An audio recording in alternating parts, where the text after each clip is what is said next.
Assalamualaikum warahmatullahi wabarakatuh. Perkenalkan, nama saya Ragil Alfa Pertiwi, mahasiswa jurusan Teknologi Pendidikan, Fakultas Ilmu Pendidikan, Universitas Negeri Padang. Baiklah, pada video pembelajaran ini dengan singkat saya akan memberitahukan atau memberikan dan membagikan sedikit pengetahuan saya mengenai hal yang berkaitan dengan bullying, yang mana video ini juga saya bagikan untuk mengkampanyekan anti bullying yang marak terjadi di sekitar kita, atau bahkan terjadi di sekitar orang-orang terdekat kita. Namun karena kurangnya pembelajaran dan pengetahuan akan bullying, kita tidak menyadari hal tersebut. Untuk penjelasan lebih lanjutnya, selamat menikmati video ini. Baiklah, kita langsung masuk ke dalam pembahasan mengenai bullying. Bullying sendiri menjadi kasus ataupun berita yang sangat hangat dibicarakan di dunia, termasuk di Indonesia. Di Indonesia sendiri, menurut survei dari Komisaris Perlindungan Anak Nasional yang dirilis pada bulan April, sebanyak 87,6% dari 1026 anak pernah mengalami kekerasan secara fisik, verbal, maupun mental, dan yang mana kekerasan itu dilakukan oleh teman sekolah mereka sendiri. Dan perlakuan bullying yang diterima di sekolah itu memang sangat banyak terjadi di sekitar kita.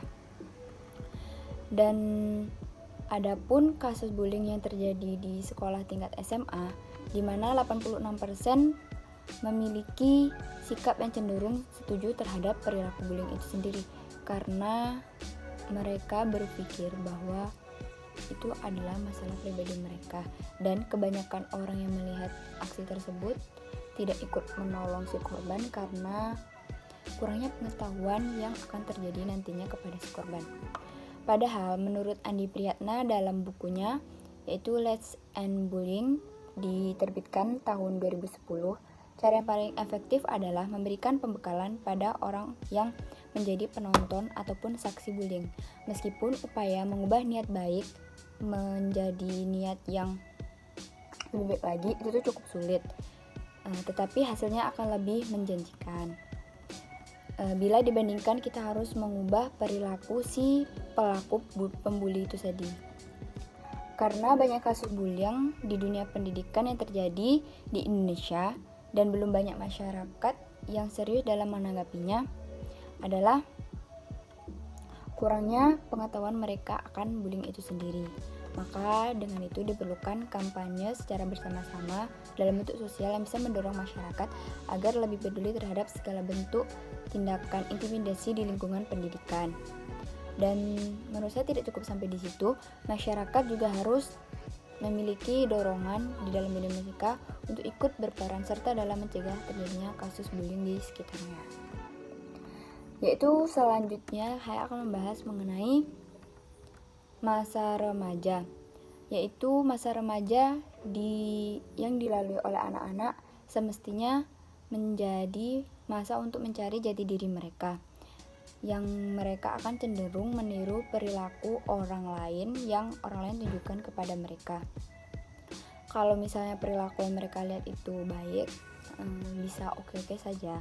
Cuman bagaimana jika perilaku yang ditunjukkan oleh lingkungan mereka itu tuh buruk, sehingga akan mereka tiru dan akan berakibat yang tidak baik untuk masa depan mereka. Dari penjelasan tadi, saya ingin memberikan sebuah tips yang bisa dicoba untuk mengkampanyekan stop bullying ini. Yang pertama adalah strong from home. Ini artinya bahwa rumah adalah pendidikan pertama yang didapatkan oleh anak. Maka sebagai keluarga ataupun orang tua harus memberikan pendidikan yang baik dan berinteraksi dengan baik terhadap anak.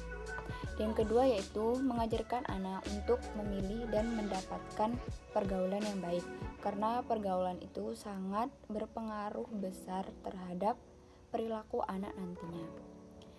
Yang terakhir yaitu pemerintah memberikan pendidikan yang layak, yang mana mereka akan menjadi sarana dan prasarana untuk anak mendapatkan pendidikan.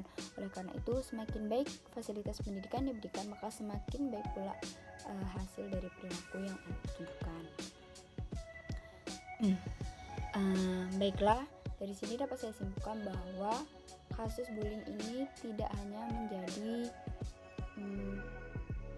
tugas dari si korban itu sendiri dan orang-orang terdekat si korban, namun menjadi tugas kita semua untuk membantu dan ikut menjadi bagian dari orang yang mengkampanyekan anti bullying, karena kebanyakan korban tidak akan berani speak up atau mengatakan bahwa dia menjadi korban karena itu termasuk dampak korban. Jadi ketika teman ataupun orang terdekat kalian membutuhkan bantuan, maka atau jika sudah masuk ke tahap yang serius, bisa diberi teman kepada orang dewasa. Itulah yang dapat saya sampaikan mengenai video pembelajaran kali ini.